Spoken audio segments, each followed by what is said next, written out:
Rain hammered against the tinted windows of the Maybach, blurring the neon signs of downtown into streaks of violent color.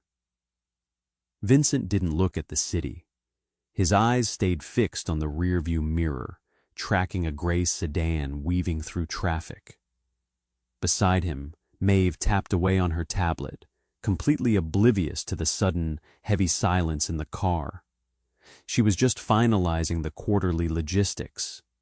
She didn't know someone was hunting her. Maeve tapped her pen against the edge of the mahogany desk. It was an expensive sound. Everything in Vincent Costa's office was expensive, from the Persian rug that swallowed the sound of footsteps to the heavy crystal tumblers sitting empty on the side table. She stared at the spreadsheet on her dual monitors. 3 columns didn't match up. An offshore holding company registered in Belize was bleeding capital into a trucking firm in New Jersey. To anyone else, it looked like a bureaucratic oversight. To Maeve, it looked like 30 grand was missing, and someone was going to get their fingers broken over it. She sighed, deleting a row, and highlighted the discrepancy in a neat, unassuming yellow. She didn't ask questions. That was rule number 1 when she took the job 3 years ago. You run the schedule.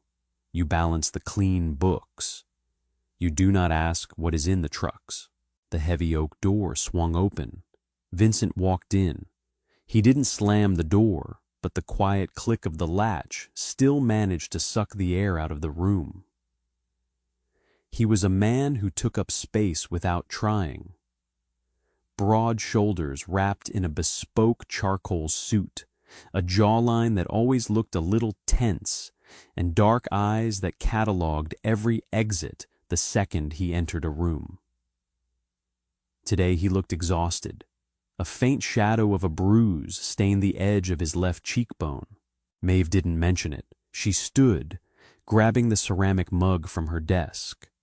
"Black, 2 sugars," she said, holding it out. Vincent stopped halfway to his desk. He looked at the mug, then at her. He took it, his fingers brushing hers for a fraction of a second. His hands were freezing. "Thanks," he muttered. He took a sip, closing his eyes. For exactly 2 seconds, the ruthless head of the Costa Syndicate looked like a tired man who just wanted to sleep. Then the mask slammed back into place. His posture straightened. The warmth vanished. "Tell me you fixed the routing issue with the docks." "Done," Maeve said, sitting back down and pulling up her tablet. "I diverted the shipment through the secondary warehouse in Queens. It'll cost an extra $4,000 in overtime for the loaders, but it bypasses the Port Authority checkpoint." Vincent walked behind his desk and sat heavily in his leather chair. He stared at her over the rim of his mug. "You're good at this, Maeve." "I'm good at logistics, Mr. Costa. Getting boxes from point A to point B." "Right, boxes." He set the mug down. "The charity dinner is tonight, the one for the pediatric wing." Maeve nodded, scrolling through her calendar. "At the plaza, you have a table reserved near the front. The mayor will be there. You need to shake his hand, smile for the cameras, and leave by 11. I need you there." Maeve stopped scrolling. She looked up. "I don't go to the events, Mr. Costa. I handle the back end. Donovan caught a bug." "He's out," Vincent said, leaning forward, resting his elbows on the desk. "I need someone who knows the names, the faces, and who owes what to whom. Half the city council will be in that room, and I can't afford to mix up which alderman is complaining about the zoning permits. Take one of your other associates." "My other associates solve problems with blunt instruments," Vincent said softly. "Tonight requires a scalpel. You know the files better than I do. You're coming." Maeve hesitated. She looked at the yellow highlighted row on her monitor. She liked the office. The office was safe. It was quiet. The people who visited the office wore suits and smiled tight, nervous smiles. The real world, Vincent's world, was outside, and she had spent 3 years meticulously avoiding it. "I don't have a dress for the plaza," she tried. It was a weak excuse. Vincent opened a drawer and pulled out a heavy cream-colored envelope. He tossed it onto her desk. It landed with a soft thud. "There's a boutique on 5th. They have your measurements on file. Go down there at 3, pick what you want, and meet me at the venue at 7. Maeve stared at the envelope. "You had my measurements on file?" Vincent didn't blink. "I have everyone's everything on file, Maeve. Get back to work." She watched him open his laptop, instantly dismissing her. She hated the way he did that. She hated the way he could flip a switch and become a machine. But more than that, she hated the sudden, sharp spike of anxiety sitting heavy in her chest. She picked up the envelope. It felt like a trap. The ballroom of the Plaza Hotel smelled like expensive orchids, roasted duck, and desperation. Maeve stood near a marble pillar near the back of the room, holding a flute of champagne she had no intention of drinking. She felt like an imposter. The dress Vincent had bankrolled was a deep, midnight blue silk that clung to her in ways that made her hyper-aware of her own skin. It was minimalist, lacking the heavy sequins and diamonds the mob wives and politicians' spouses wore, but it felt like armor. The room was a shark tank disguised as a gala. She watched Vincent from a distance. He was in his element, though she knew he despised it. He stood near the ice sculpture, listening to a state senator drone on about property taxes. Vincent was nodding, offering a tight, polite smile, but Maeve saw the micro-expressions, the slight tightening of his jaw, the way his left hand rested casually in his pocket, near the holster she knew he was wearing, despite the metal detectors at the door. "He's looking at you again." Maeve jumped slightly, spilling a drop of champagne onto her thumb. She turned to see Leo, one of Vincent's lieutenants, standing nearby. He was pretending to look at his phone. "He's not looking at me, Leo," Maeve said, wiping her thumb with a napkin. "He's scanning the room. It's what he does." "Nah," Leo chuckled softly. "He scans the room every 4 seconds. He looks at you every 10. There's a difference. It's like a tether. Don't be ridiculous." Maeve felt her face heat up. "I'm his secretary. I hold the brain cell that remembers the senator's wife's name. That's all." "Sure, Maeve. Keep telling yourself that." Leo patted his pockets, found a piece of gum, and popped it in his mouth. "Just keep your eyes open. Lot of ghosts in the room tonight." He drifted away before Maeve could ask what that meant. She looked back at Vincent. He was looking at her. Across the crowded room, through the sea of tuxedos and gowns, his dark eyes locked onto hers. The polite smile was gone. His expression was unreadable, intense. A strange jolt went through her ribs. It wasn't fear exactly, it was gravity. She broke the gaze, looking down at her phone to check an incoming email about the Queen's warehouse. She needed a distraction. The air in the ballroom was getting too thick, the string quartet playing in the corner grating on her nerves. She took a slow breath, centering herself. Just a few more hours. Smile, nod, go home to your cat and your sweatpants. When she looked up again, the atmosphere in the room had shifted. It was subtle. The music hadn't stopped. The conversation hadn't died. but the temperature seemed to drop. The perimeter of the room was tightening. Maeve noticed a man near the double mahogany doors. He didn't fit. He was wearing a tuxedo, yes, but it sat wrong on his frame. Too loose in the shoulders, like he was used to wearing something heavier. He had pale hair shaved close to the sides, and a jagged pale scar cutting through his left eyebrow. He wasn't holding a drink. He wasn't talking to anyone. He was just standing there, watching. Maeve frowned. She pulled up the digital guest list on her tablet. She knew every face that was supposed to be here. The local bosses, the capos, the politicians, the high-roller donors. This man wasn't on the list. She looked for Leo, but he had vanished into the crowd. She looked for Vincent. Vincent was already looking at the man. From across the room, Maeve saw the exact moment Vincent's demeanor shattered. The polite mask didn't just slip, it evaporated. His shoulders squared. His right hand came out of his pocket, resting flat against his thigh. He murmured something abruptly to the senator, cutting the man off mid-sentence, and began walking. He wasn't walking toward the stranger. He was walking toward Maeve. Her stomach plummeted. She looked back at the man by the doors. The man wasn't looking at Vincent. He was looking at her. The stranger tilted his head. A slow, terrifying smirk spread across his face. He pushed off the wall and began moving through the crowd. His path was a direct vector to the marble pillar where Maeve stood.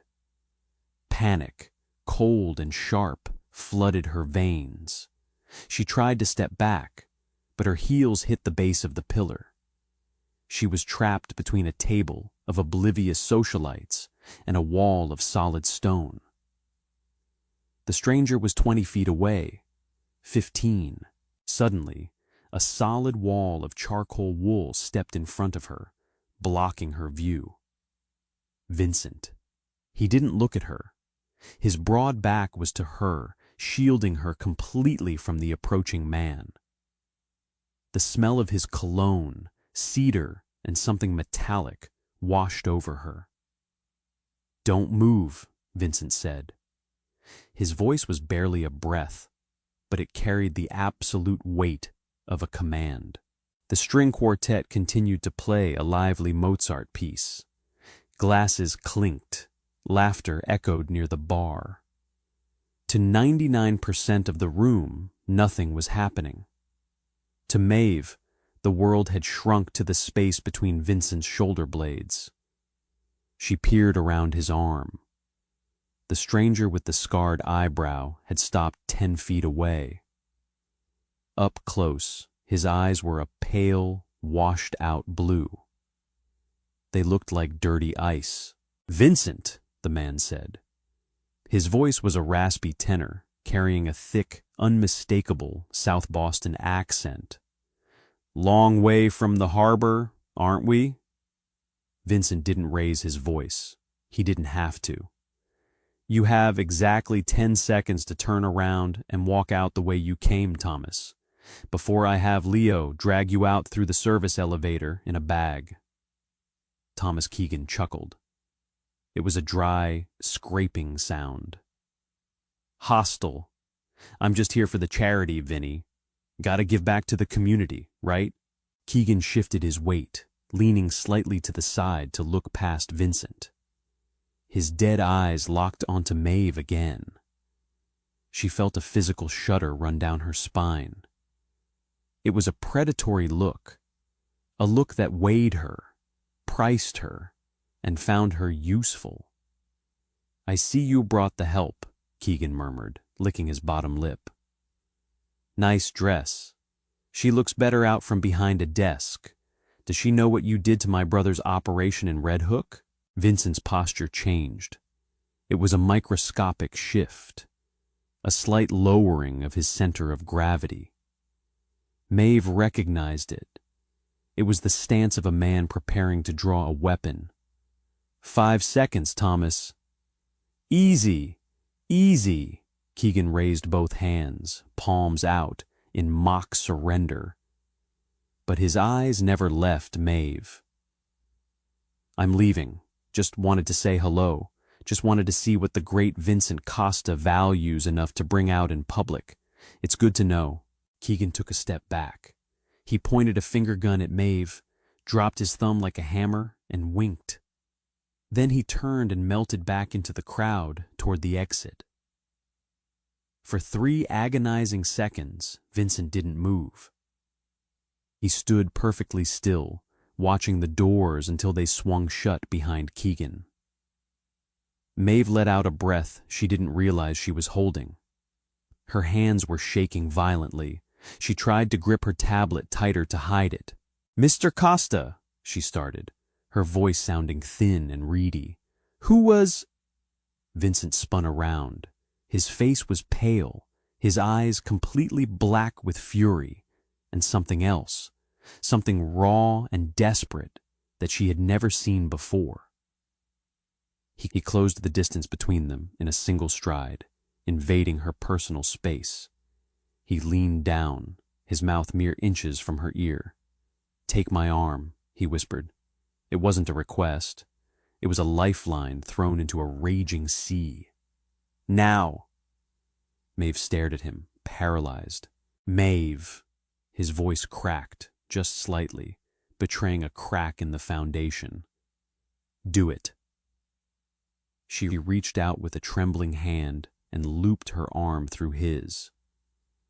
Through the thick wool of his suit, she could feel the rigid tension in his bicep. He was coiled like a spring. Instantly, he clamped his opposite hand over hers, holding her arm tight against his ribs. He turned them toward the side exit, the one leading to the kitchen corridors. "Keep your head down. Smile. Walk fast, but don't run," Vincent instructed, his voice a low, steady hum vibrating against her arm. "Who was that?" she demanded, matching his rapid stride. "Thomas Keegan, Irish Syndicate." Why was he looking at me? "Because he's looking for leverage," Vincent said grimly. They pushed through the swinging doors into the chaotic heat of the hotel kitchen. Waiters shouted, pots clanged, but Vincent moved through the labyrinth of stainless steel like a ghost dragging Maeve with him. "He knows I took over the docks. He wants them back. He needs a weak point to press." "I am a secretary, Vincent," she hissed, using his first name for the first time in 3 years. Panic was eroding her professionalism. "I am not a weak point. I'm an employee." Vincent kicked open the back door, leading to the alley. The cold, wet night air hit them like a slap. A black SUV was already idling by the dumpsters, its tires resting in puddles of neon-lit rain. Vincent stopped abruptly. He turned to face her, the dim light from a street lamp catching the sharp angles of his face. His grip on her hand tightened, pulling her slightly closer. "You think they care about your job title?" he said, his voice stripped of all corporate pretense, leaving only the brutal street boss underneath. "You manage my life, Maeve. You know my accounts, my schedule, my habits. To a guy like Keegan, you're the master key to my kingdom."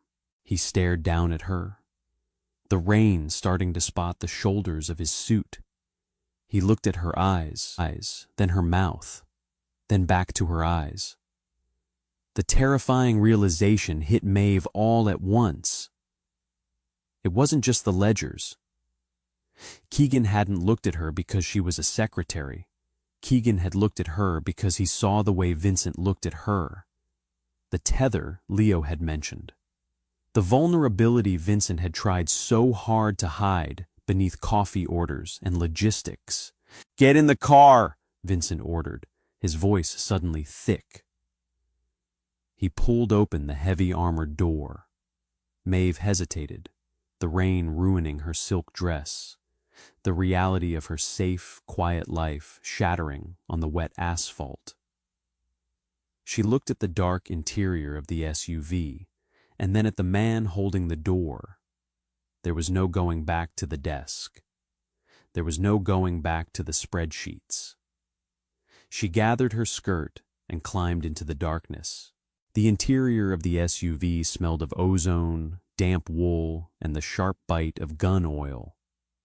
Maeve sat rigid against the leather seat. She couldn't feel her fingers. The adrenaline that had propelled her out of the plaza and through the rain was evaporating, leaving behind a cold, hollow vacuum in her chest. She watched the city blur past the reinforced tinted windows. The neon lights of Manhattan were bleeding out, replaced by the grim, sodium-orange glow of the industrial district. Vincent sat beside her. He was a statue carved from shadow. He hadn't spoken since he slammed the door shut.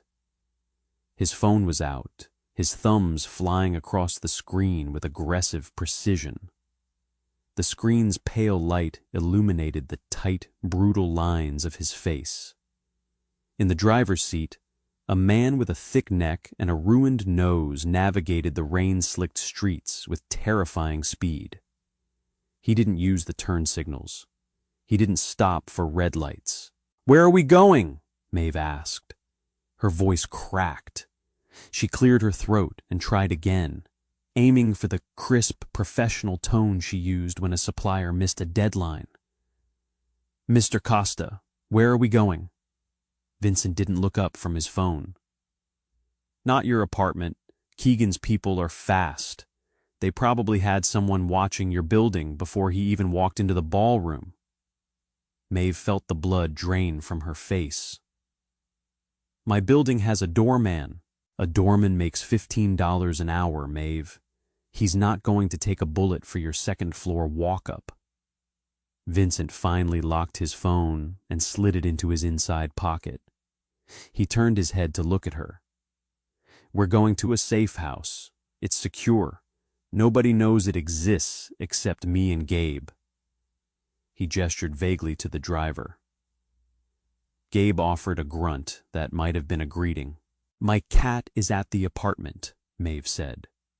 It was a stupid, trivial thing to say in the face of an Irish syndicate threat, but her brain was desperately clinging to the mundane.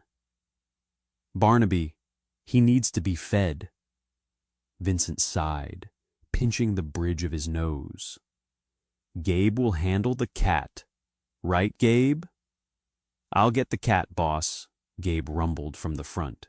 The SUV took a sharp turn, tires hissing violently against the wet asphalt, and plunged down a narrow, unlit alley between two towering, abandoned textile factories in Brooklyn. Gabe hit a button on the visor. A corrugated metal garage door shuddered to life at the end of the alley, sliding upward to reveal a pitch-black cavity. They rolled inside. The door slammed shut behind them, cutting off the sound of the rain. The silence that followed was absolute, heavy, and suffocating. "Out," Vincent said. Maeve opened her door. The garage was freezing. Fluorescent lights flickered on, buzzing like angry hornets, illuminating concrete walls and a heavy steel door at the far end. She stepped out, her heels clicking sharply against the cement. The midnight blue silk of her dress clung to her damp legs. She wrapped her arms around herself, shivering. Vincent walked around the back of the SUV. He stripped off his suit jacket and threw it over her shoulders. The jacket was massive on her, radiating his body heat. It smelled like him. "Thank you," she muttered, pulling the lapels tight. "Don't thank me," he said, his voice hard. "I put you in this mess." He walked to the steel door, punched a 6-digit code into a rusted keypad, and pushed it open. Maeve followed him inside. The safe house wasn't a house at all. It was a renovated bunker, Exposed brick walls, concrete floors, and steel beams. The furniture was expensive but sparse: a leather couch, a massive flat-screen monitor, and a heavy wooden dining table. There were no windows. The air was sterile, filtered through an HVAC system. It was a cage, a very expensive cage. "There's a bedroom down the hall to the left," Vincent said, tossing his keys onto the kitchen island. "Clean clothes in the dresser, t-shirts, sweatpants. They'll be big on you, but they're dry. Go change." Maeve didn't move. She stood in the center of the room, the oversized suit jacket hanging off her frame. The reality of the night was finally breaching her shock.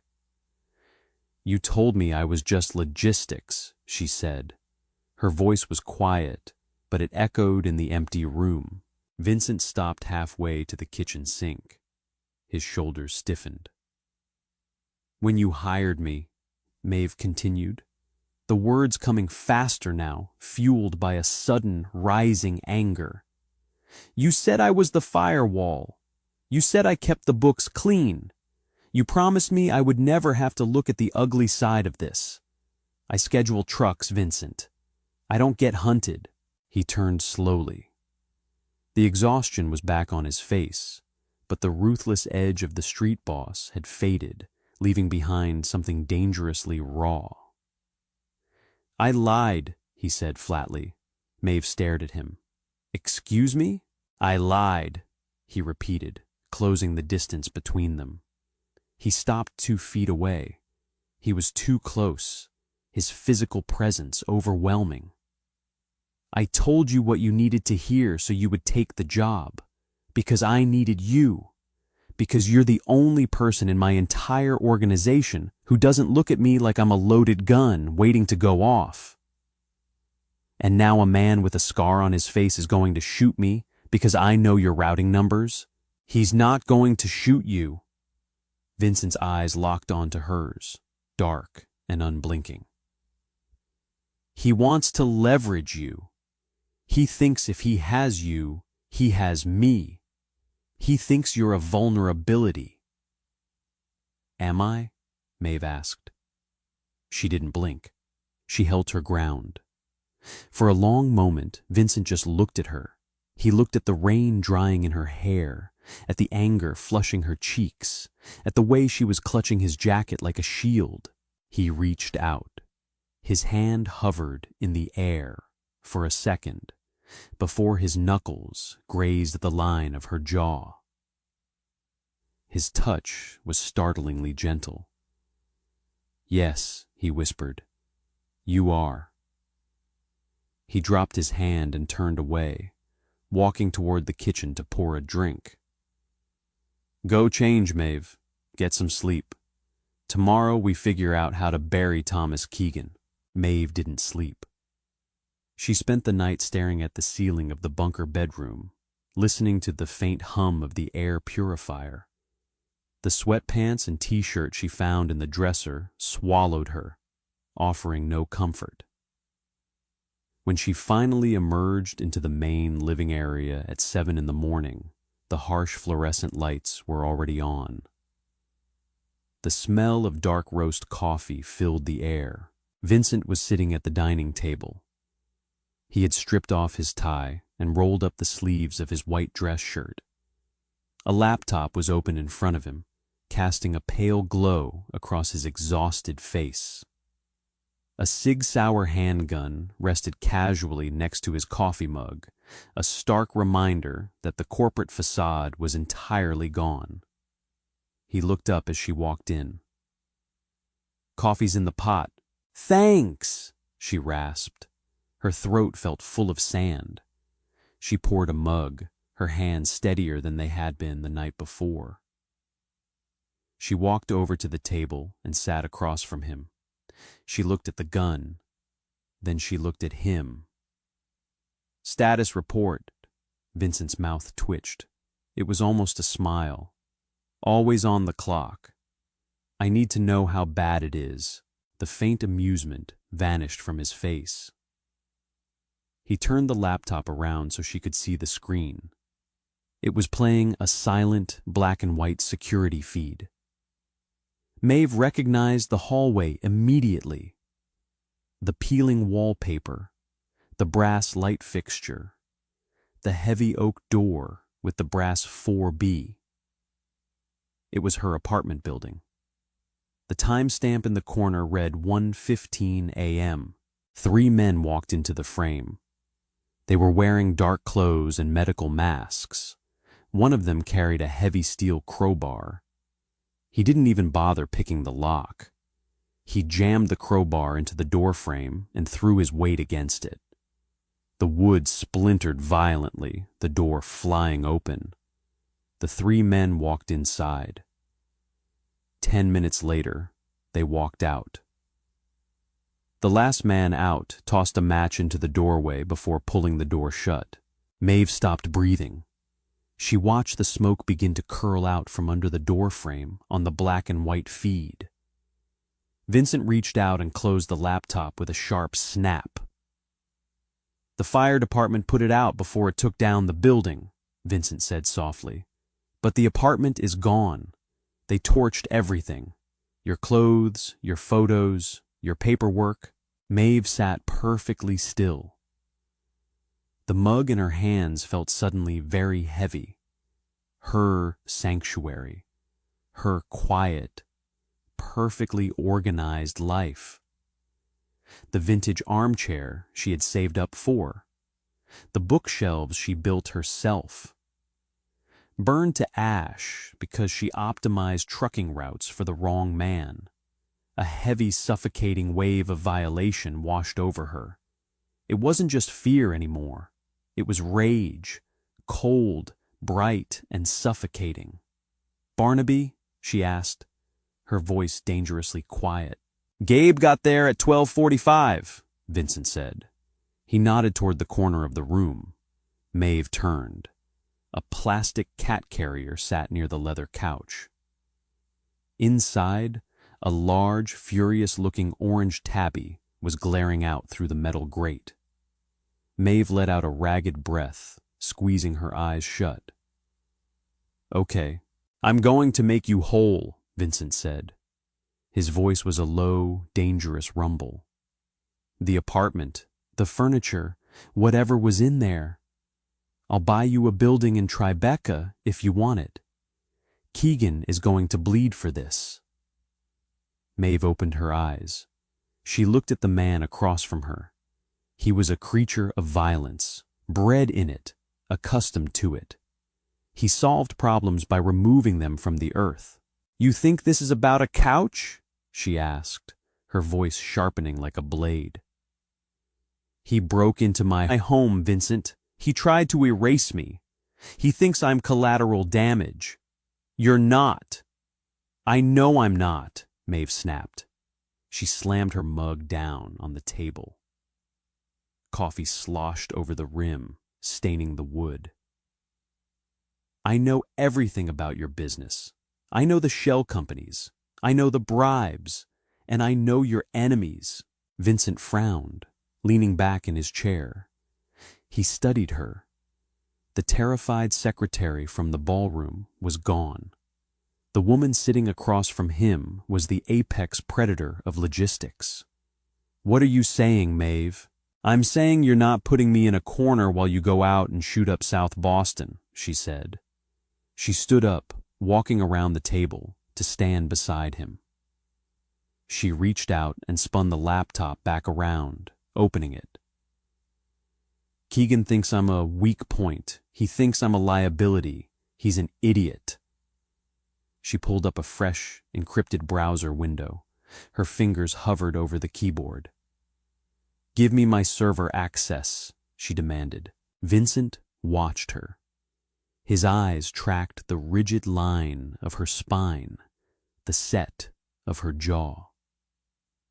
A strange, heavy heat flared in his chest, a volatile mix of raw attraction and profound respect. He had spent his life surrounded by men who talked loud and hit hard. He had never seen anyone weaponize a spreadsheet before. He reached over, his arm brushing hers, and typed a string of 40 characters into the master password field. He hit enter. The Costa Syndicate's entire financial nervous system bloomed across the screen. "Have at it," Vincent said, pulling his gun closer to him. "Keegan wants to hit my house?" Maeve muttered, her eyes tracking columns of numbers faster than a normal human could process. "Let's see what happens when I take his." The bunker smelled like stale coffee and ozone. For 6 hours, the only sounds were the aggressive clatter of Maeve's typing and the low murmur of the HVAC system. Vincent didn't leave her side. He sat in the chair next to her, watching the monitors as she carved through financial data with surgical precision. He had always known she was efficient, but watching her work unchained was something else entirely. It was terrifying. It was beautiful. She wasn't just balancing books. She was hunting. "Keegan's main revenue stream isn't the docks," Maeve said, her voice raspy from lack of water. She didn't take her eyes off the screen. "The docks are a vanity project. He wants them for the territory, for the ego, but his actual cash flow, it's liquid." "Laundering," Vincent confirmed, leaning in closer. He was close enough that Maeve could feel the heat radiating from his shoulder. "Exactly. Casinos in Atlantic City, a chain of high-end car washes in Jersey, and a real estate holding firm in Manhattan." Maeve highlighted a massive block of text in glaring red. "But it's clumsy. He's using a decentralized Hawala network to move the cash from the casinos to the real estate firm. No paper trail, right?" "Right. That's why we've never been able to choke his funds. He moves it through ghosts." "Ghosts leave footprints if you know what kind of dirt to look at," Maeve said. A grim, tight smile touched the corners of her mouth. It wasn't a nice smile. It was a Costa smile. She opened a new terminal window, lines of code reflecting in her eyes. "He doesn't use paper, but he uses logistics.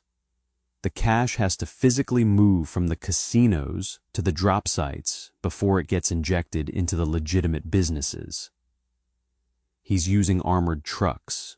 Vincent frowned. "We looked at the armored car companies. They're all legitimate, bonded, insured. Hitting them brings the feds down on us instantly." "You don't hit the trucks, Vincent. You hit the schedule." Maeve clicked a button. A map of the tri-state area populated on the screen, overlaid with dozens of blinking blue lines. I cross-referenced the shift changes at his 3 largest casinos with the routing algorithms of the 4 major armored transport companies in the region, Maeve explained, her finger tapping the screen. "Keegan is cheap. He uses a subsidiary transport company called Ironclad. They run on a predictable algorithm to save on fuel costs." She zoomed in on a specific stretch of highway in New Jersey. "Every Tuesday at 3 a.m., an Ironclad truck carries the weekend skim from Atlantic City to a sorting facility in Newark. It's always the same route, Route 9, but there's a dead zone." She circled a 3-mile stretch of road surrounded by dense pine barrens. "No traffic cameras, spotty cell reception. It's a 45-second window where the truck is completely off the grid." She finally turned to look at Vincent. Her eyes were burning with a fierce, adrenaline-fueled intensity. "Tonight is Monday. Tomorrow is Tuesday. That truck is going to be carrying upwards of $4 million of Keegan's unwashed cash." Vincent stared at the map. The absolute brilliance of it hit him like a physical blow. His lieutenants would have spent a month trying to shoot their way into Keegan's inner circle.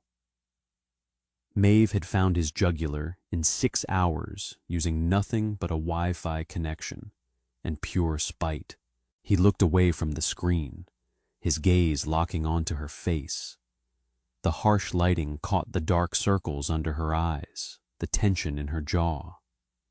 She was out of her element, wearing his oversized clothes, hunted by a psychopathic mobster, and yet she had never looked more powerful.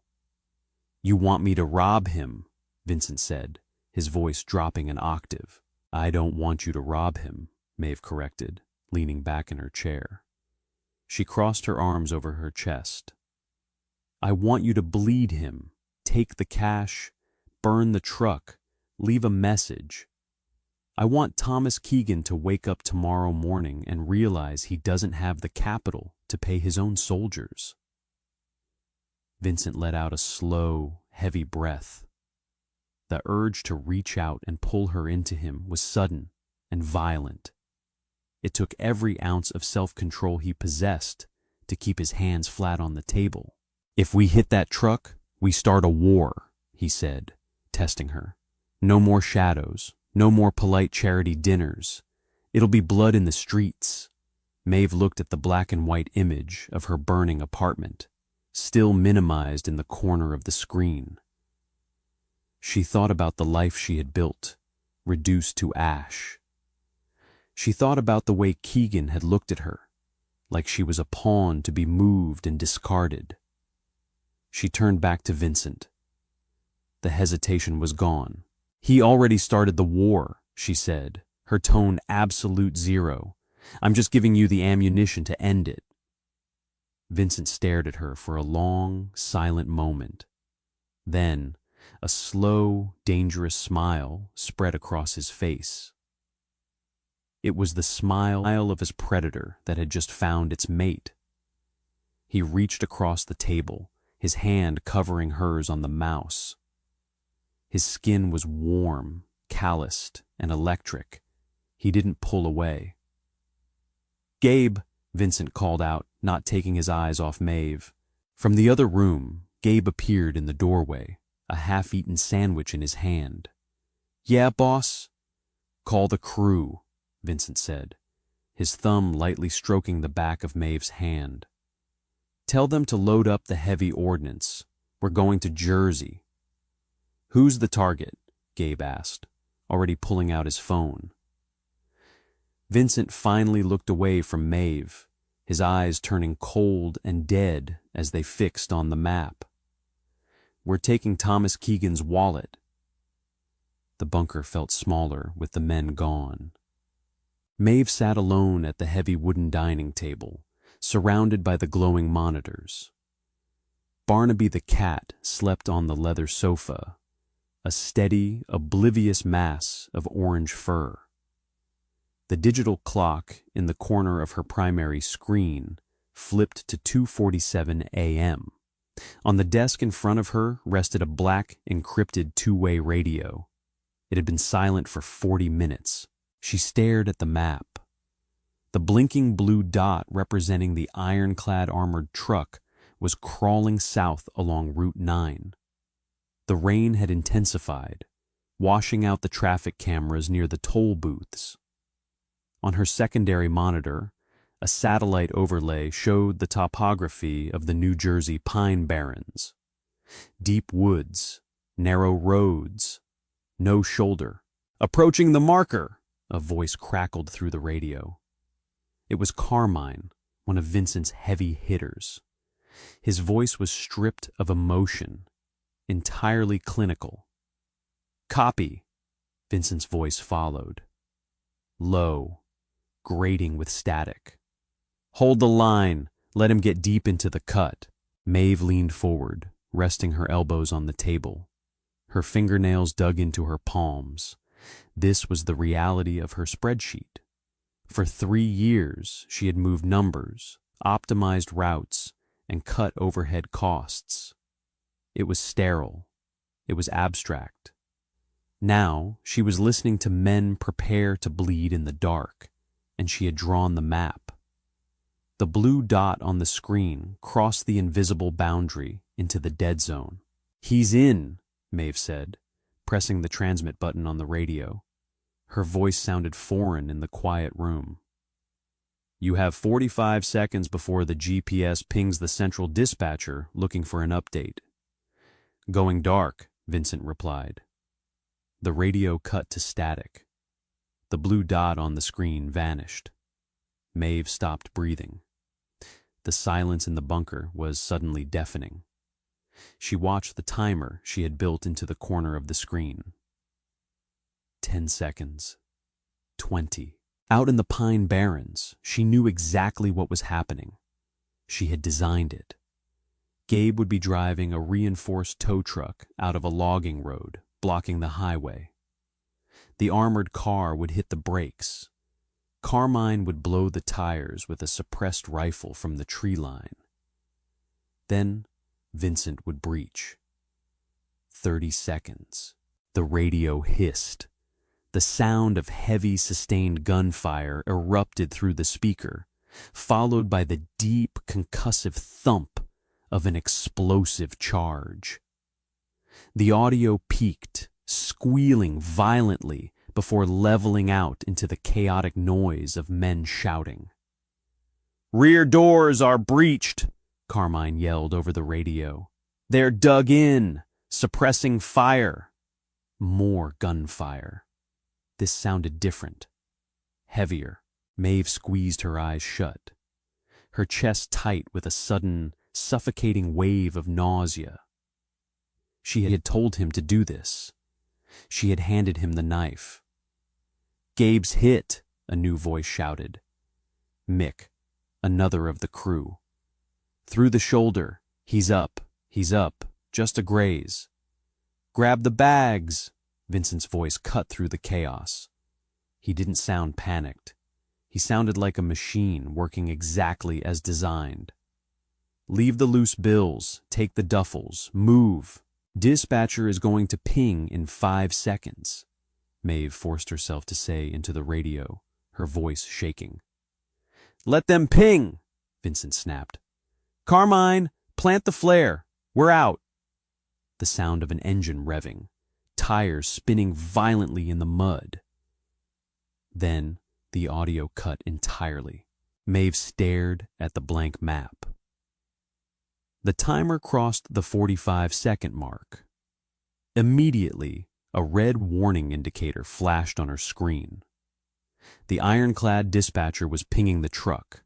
No response. She watched the automated systems initiate a lockdown protocol, notifying state troopers.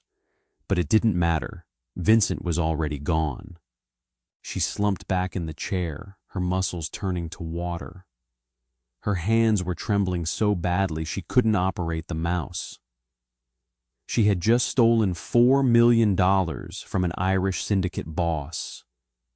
She looked at her hands. There was no blood on them, but they didn't feel clean. 40 minutes later, the heavy steel door of the garage rumbled open. Maeve stood up, knocking her chair backward. She crossed the room as the interior door unlatched. Vincent walked in first. The smell hit her before she fully processed the sight of him. Wet asphalt, cordite, and the heavy, unmistakable scent of copper. His white dress shirt was soaked through with rain and plastered to his skin. The left sleeve was torn, revealing a jagged, bleeding gash across his forearm. He was carrying 2 massive black canvas duffel bags. He dropped them on the concrete floor. They hit with a heavy, sickening thud. Gabe came in next, supported by Carmine. Gabe's left arm was strapped to his chest with a makeshift tourniquet fashioned from a belt. His face was pale, but he was chewing a piece of gum with aggressive determination. "Kitchen table," Vincent ordered, pointing. "Get the kit." Maeve moved without thinking. She ran to the bathroom, dragging out the heavy trauma kit Vincent kept under the sink. By the time she returned, Carmine had Gabe's shirt cut open. It was a clean through and through on the meat of the shoulder. Lots of blood, but no shattered bone. "I got him," Carmine said, taking the kit from Maeve. "I'll patch him up. You look after the boss. Maeve turned. Vincent was standing by the duffel bags. He was staring at the wall, his chest heaving, adrenaline still burning through his system. He looked feral. The civilized veneer of the CEO was completely stripped away, leaving only the violent enforcer who had clawed his way up from the streets. "Vincent," she said softly. He snapped his head toward her. His dark eyes were dilated, wild. He looked at her as if he didn't recognize her for a fraction of a second. Then the tension in his shoulders dropped. He exhaled a long, shaky breath. "It's done," he rasped. "The truck is a burned-out shell. Left a green shamrock pin nailed to the dashboard. Keegan will know exactly who took his retirement fund." "You're bleeding," Maeve said. She stepped closer. Vincent looked down at his arm. "Glass, the windshield blew out." "Sit down on the couch." He didn't argue. He walked heavily to the leather sofa and sat. He leaned his head back, closing his eyes. Maeve grabbed a towel, a bottle of iodine, and a roll of gauze from the remaining supplies in the kit. She walked over and knelt on the concrete floor between his knees. The bunker was quiet again, save for the low, strained hissing of the Gabe breathing through the pane in the kitchen. Maeve poured water over the towel and gently began wiping the mud and blood from Vincent's forearm. He flinched, the muscles in his legs going rigid, but he didn't pull away.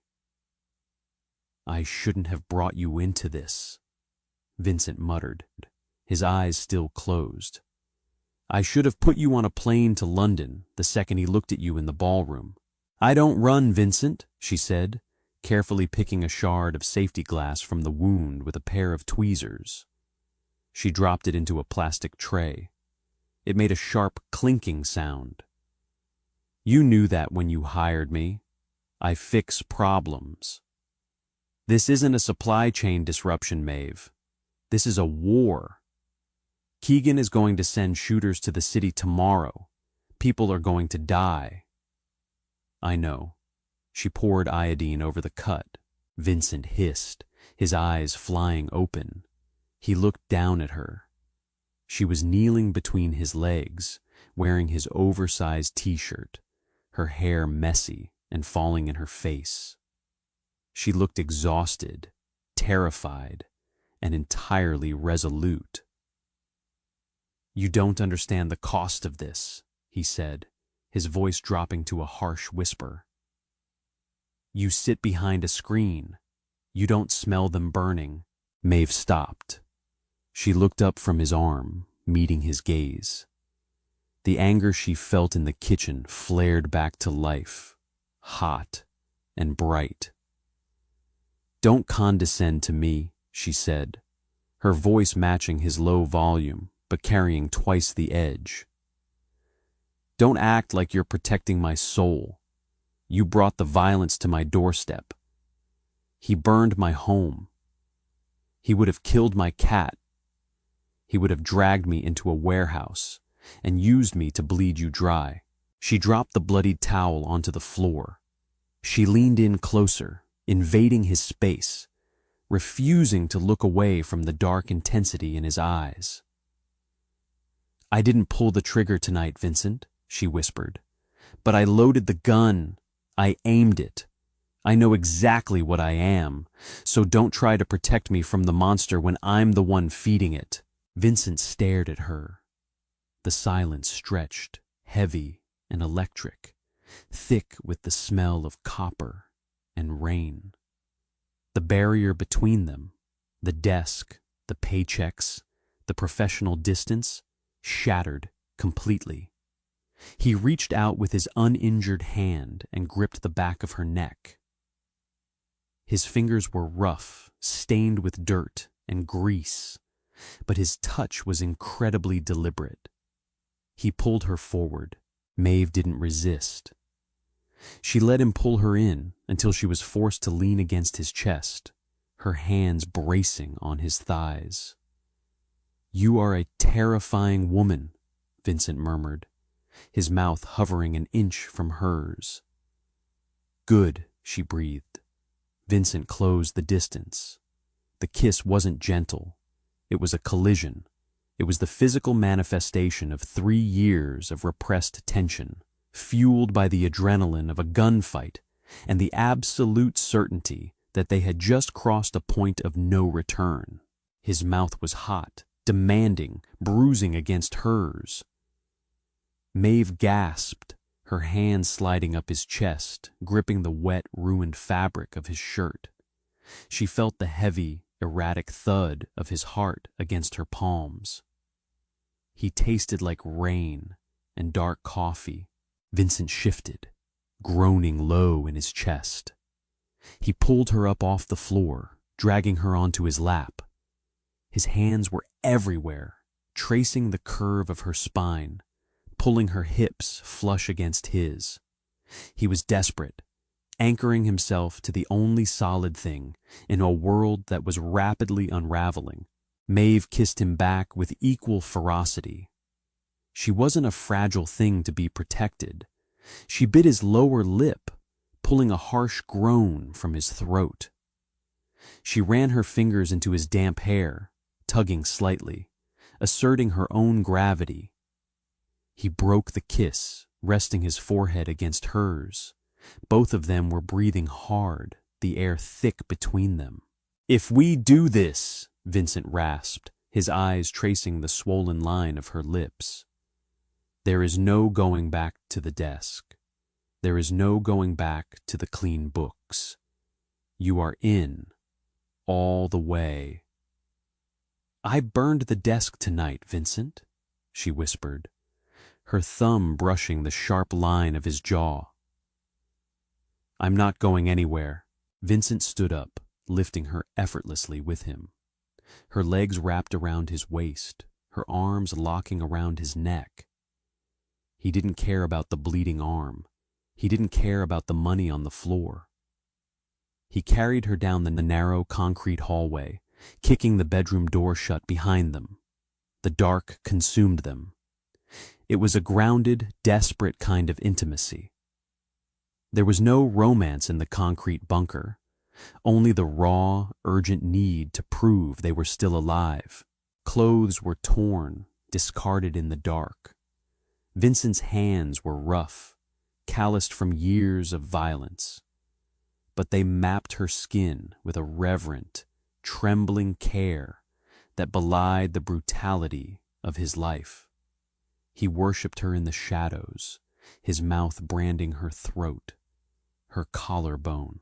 Maeve pulled him down, her fingernails digging into his broad shoulders, grounding him. In the quiet, heavy darkness of the safe house, the mob boss and the secretary ceased to exist. They were just a man and a woman standing in the ashes of their old lives, building something dangerous and unbreakable from the ruins. The morning light didn't reach the bunker. It was a timeless, sterile box. Maeve woke to the smell of fresh coffee and the low, muffled sound of a television news broadcast. She was tangled in the heavy white sheets, her muscles aching in a way that felt entirely unfamiliar but deeply grounding. The oversized t-shirt she had been wearing was thrown over a chair in the corner. She sat up, pulling the sheet around her chest. The cold air of the room bit at her exposed skin. She took a breath. The panic that had defined the last 24 hours was gone. In its place was a cold, sharp clarity. She walked into the main room, wrapped in the sheet. Vincent was sitting at the table. He had changed into dark jeans and a black Henley. His left arm was neatly bandaged.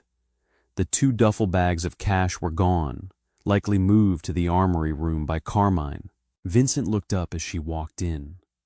The feral edge from the night before was gone, replaced by a quiet, calculating stillness. But when he looked at her, his dark eyes softened, warming with a proprietary heat that made her pulse jump. "Coffee?" he asked. "Please." She sat in the chair next to him. He handed her a mug. He didn't say anything about the night before. He didn't need to. The shift in his posture, the way he leaned toward her, the casual way his hand rested on the back of her chair. It was a total realignment of their dynamic. Maeve looked at the monitors. The news was playing on a minimized window. Authorities are still investigating the burning wreckage of an ironclad armored transport vehicle found early this morning on Route 9. Sources say the vehicle was completely emptied. No casualties have been reported, but state police are treating this as a highly organized, syndicate-level hijacking. "It's everywhere," Vincent said, taking a sip of his coffee. "The street is talking. Everyone knows it was me. They know Keegan got hit in his own backyard." "Has he called?" Maeve asked. "Not yet. He's probably trying to stop the bleeding.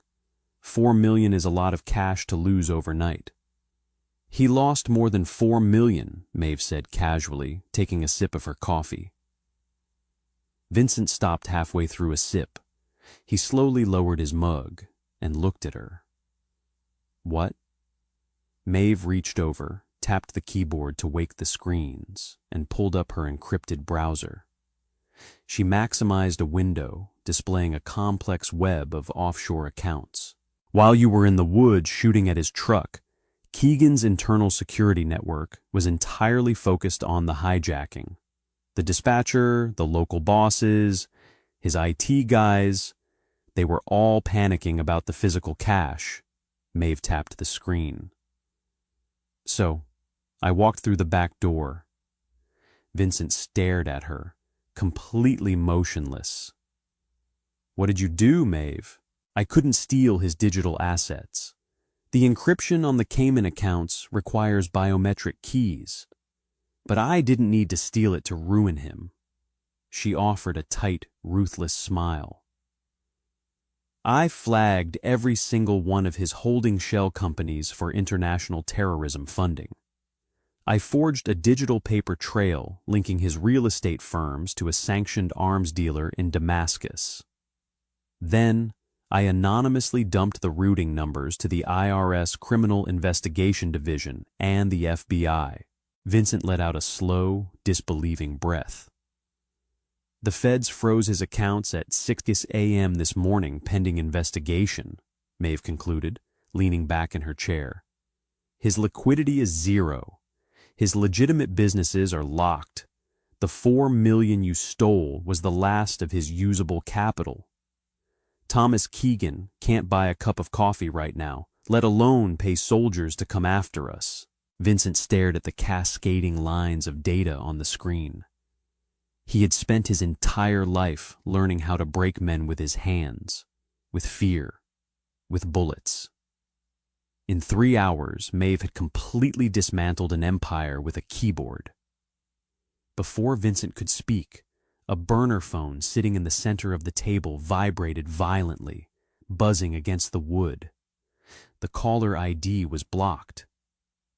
Vincent looked at the phone. Then he looked at Maeve. He picked it up and hit speaker. "Costa, you dead, man," Thomas Keegan's voice snarled through the speaker. He didn't sound arrogant anymore. He sounded breathless, frantic, unhinged. "You think you can take my truck? You think a stunt on Route 9 makes you a king? I have 50 men loading up right now. I'm going to burn your city to the ground. I'm going to find that secretary of yours, and I'm going to—" Vincent reached out to hit the mute button, his face darkening with lethal intent. But Maeve caught his wrist. She pulled the phone toward her. "Mr. Keegan," Maeve said. Her voice was perfectly calm. It was the exact tone she used to negotiate lower rates with shipping vendors. Silence on the other end. Then heavy breathing. "You Your men aren't loading up, Thomas. You can't pay them. Maeve leaned closer to the microphone. I know about the freeze on the Cayman accounts. I know the IRS is kicking in the doors of your real estate offices on Fifth Avenue right now. You don't have 50 men. You have mercenaries who are realizing their checks are going to bounce. What did you do? Keegan whispered, the rage fracturing into pure panic. You burned my apartment, Maeve said, her voice dropping into a register of absolute ice. You threatened my cat. You looked at me like I was leverage. Listen to me, you stupid. No, you listen. Maeve cut him off, her tone leaving zero room for oxygen. You don't exist anymore. Your syndicate is bankrupt. The Italians smell blood in the water. By noon, your own lieutenants are going to realize you're a sinking ship, and they will put a bullet in the back of your head to appease Vincent. If you want to live, you take whatever pocket change you have left, you get in a car, and you drive away from New York. If you ever look in my direction again, I won't just freeze your money. I will publish your mistress's address to the Albanian mob you owe favors to. She reached out and pressed the red button, cutting the call dead. She sat back, picking up her coffee mug. Her hands were perfectly steady. Vincent stared at her. The silence in the room was absolute. He looked at the burner phone, then at the screens, and finally at the woman sitting beside him, wrapped in a white sheet, holding a ceramic mug like she had just finished organizing a filing cabinet. A low, rich laugh rumbled deep in Vincent's chest. It was a sound of pure, unadulterated awe. I thought I was bringing you into my world to protect you, Vincent murmured, shaking his head. He reached out, threading his fingers through her hair, his thumb resting against the pulse point on her neck. I didn't realize I was unleashing you. I told you, Maeve said, turning her head slightly to press a kiss to his palm. I'm logistics. I optimize. Vincent stood up. He pulled her up with him, the sheet pooling on the floor, ignoring it entirely as he wrapped his good arm around her waist, pulling her flush against him. The board is clear, Vincent said, looking down into her eyes. The boss of the Costa Syndicate was gone. He was looking at his equal, his architect. What's our next move, Maeve?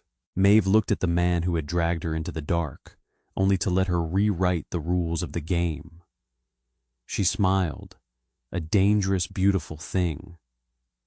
First, she whispered, pulling his mouth down to hers, we get me a new dress, then we take the city. Wow, that's how you shut down an empire without firing a single bullet. If Maeve's boss-level checkmate had you on the edge of your seat, smash that like button right now. Share this video with anyone who loves a gritty, power couple romance where the woman holds the real control. Don't forget to subscribe and ring the bell so you never miss our deep dive storytelling series. Vincent and Maeve's rule has just begun. Drop a comment below and let us know what you want to see them conquer next.